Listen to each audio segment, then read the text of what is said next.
하나님의 은혜가 여러분들 가운데 함께 하시기를 주님의 이름으로 축복합니다. 38장에 이어서 곡이라고 하는 이제 예루살렘으로 돌아온 유다 백성들을 대적하는 무리들, 그 무리를 총체적으로 이야기를 합니다. 이 곡이 얼마나 큰 군대를 가지고 이스라엘을 치려고 왔는지 그 곡의 군사들이 다 멸절을 당했습니다. 근데 여러분 거기에 그 무기들을 불태우는데 7년이 걸렸다. 그래서 이스라엘 백성들은 산에 가서 나무할 필요가 없었다는 겁니다. 그 무기, 방패, 창, 몽둥이 이런 것들을 불태우고 그걸로 화목으로 사용했다. 어마어마한 양이다라는 거죠. 그리고 죽은 이 곡과 마곡의 이 병사들을 매장하는 데만 7개월이 걸렸다. 이 큰 전쟁이 끝났다는 이야기를 하는 겁니다. 그러면서 후반부에 이스라엘의 회복에 대한 이야기를 하고 있는데요. 지금 이스라엘 사람들 때문에 하나님의 이름이 모욕을 당했어요. 하나님의 이름이 욕을 당한 것이 뭐냐면 이런 겁니다. 이스라엘의 하나님은 여호와 하나님입니다. 그 하나님이 힘이 있고 그 하나님의 능력이 있다면 그 백성들, 여호와 하나님의 백성들, 이스라엘 백성들을 보호하고 지켜야 되는데 그 백성들이 바벨론에 의해서 완전히 파괴되고 이방인의 포로가 되어 끌려갔습니다.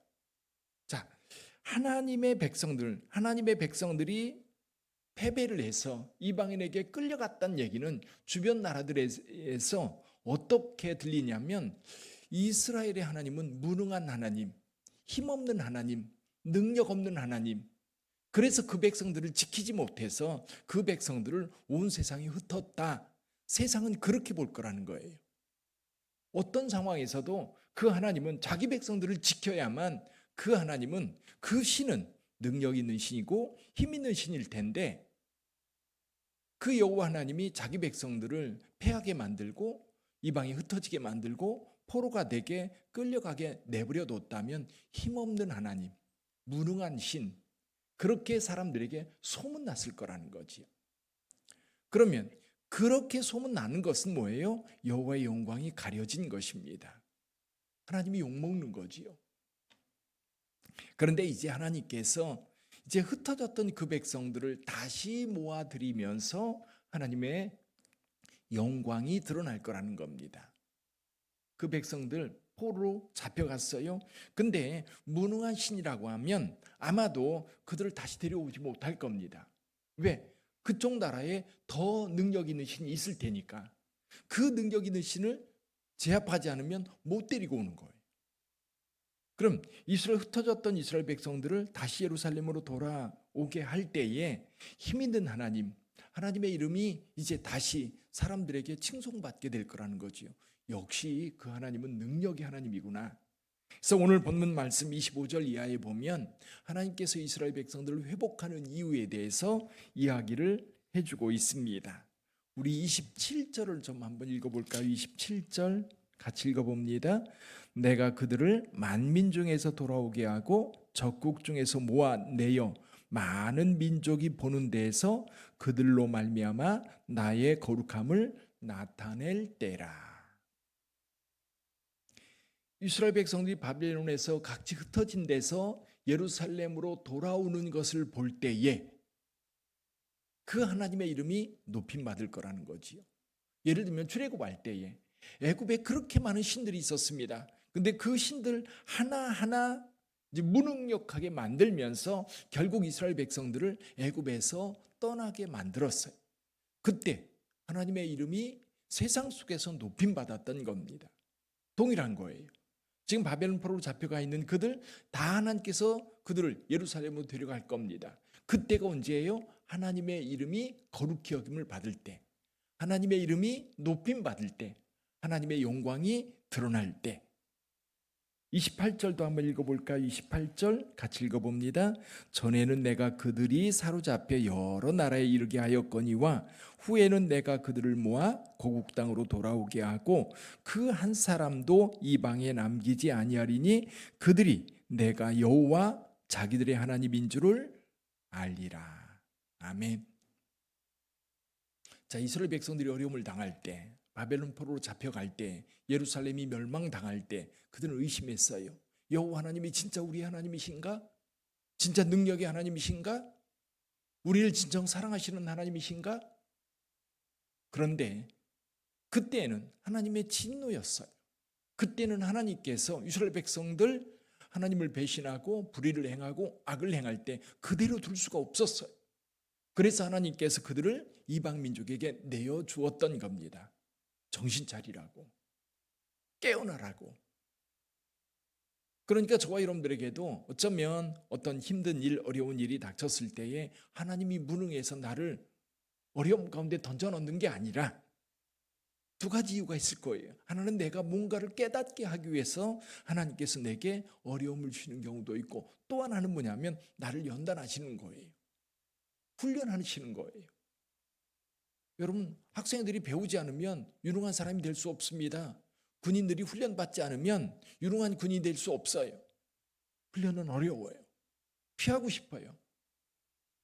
옛날에 바르셀로나 올림픽에서 마지막 마라톤 경주에서 황영조 선수죠.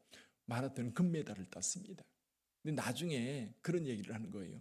이 친구가 저 삼척인가 동해인가 거기가 고향이거든. 거기서 훈련을 하는데 코치는 자전거 타고 가는 거예요. 자기는 혼자 뛰어가는 거예요. 얼마나 힘든지 마주오는 차한테 뛰어들고 싶을 때가 한두 번이 아니었다고 그래요. 힘든 거예요. 그런 훈련이 있었기 때문에 여러분 세계 마라톤에서 금메달을 딸 수 있었던 겁니다. 저와 여러분들이 신앙생활 할 때도 하나님은 꾸준히 우리를 연단하시기도 하고 우리를 깨닫게 하시기 위해서 때로는 어려움을 주시기도 해요. 이스라엘 백성들 어려움을 당할 때는 하나님을 원망하고 하나님께서 우리를 버린 것 아닌가 그런 의심을 가졌을지 모르지만 그들을 다시 회복할 때에 여호와 하나님이 진짜 우리 하나님이구나. 진짜 능력의 하나님이구나. 그렇게 이스라엘 백성들이 인정하게 될 거라는 거지. 우리 29절도 같이 한번 읽어볼까? 29절 같이 읽어봅니다. 내가 다시는 내 얼굴을 그들에게 가리지 아니하리니 이는 내가 내 영을 이스라엘 족속에게 쏟았음이라 주 여호와의 말씀이니라. 아멘. 이제 그 영을 다 이스라엘 백성들에게 쏟아 부어서 이제 그 백성을 끝까지 지키겠다라고 말씀하고 계시는 거예요. 사랑하는 성도 여러분, 이 말씀을 오늘 우리에게 적용해 볼까요? 자, 저와 여러분들 힘들고 어려울 때 하나님이 어디 계십니까? 그렇게 따지는 경우 종종 있습니다. 예수를 잘 믿던 사람들도 그래요. 근데 어설프게 믿는 사람들이 오죽하겠습니까? 전능하신 하나님, 우리를 사랑해서 우리를 구원하시기 위하여 십자가의 길을 걸어가셨던 예수 그리스도를 통해 우리를 구원해 주신 하나님의 사랑, 그 사랑을 입었어요. 그리고 오늘 또 매 순간 성령님을 통해서 우리를 보호하시고 인도하십니다. 그럼에도 불구하고 우리에게도 어려움이 있어요.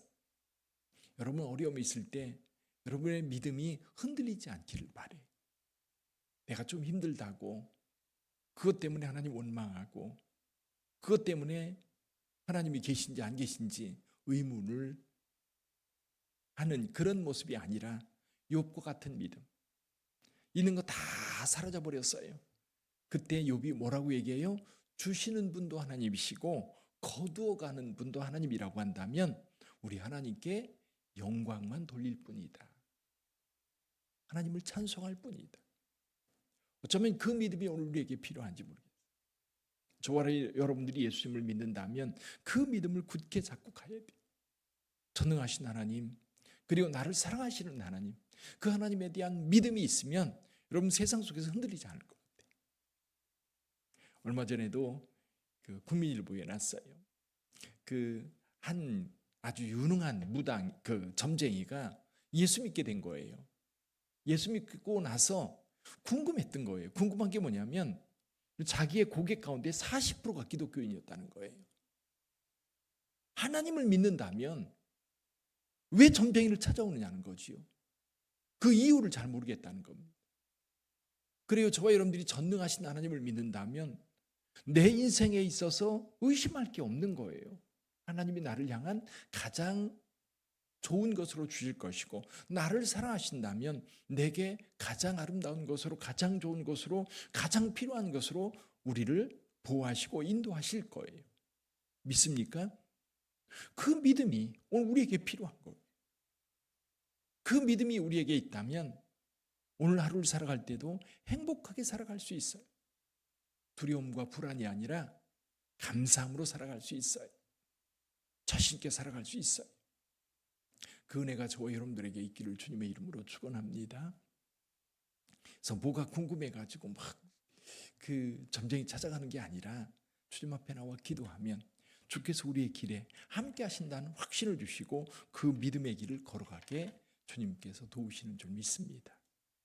우리 빛된 성도님들은 확실하게 하나님께서 나와 함께 하신다는 믿음을 가지고 오늘 하루를 살아갈 수 있기를 주님의 이름으로 축원합니다. 여러분 기도 한 가지 해주세요. 여기 산곡교에 있다가 서울중앙교회라고 하는 거기로 가셨던 목사님 계세요. 근데 이제 제가 성지순례 중에 소식을 들었어요. 급성 백혈병이 와가지고 병원에 입원해 치료받고 있다.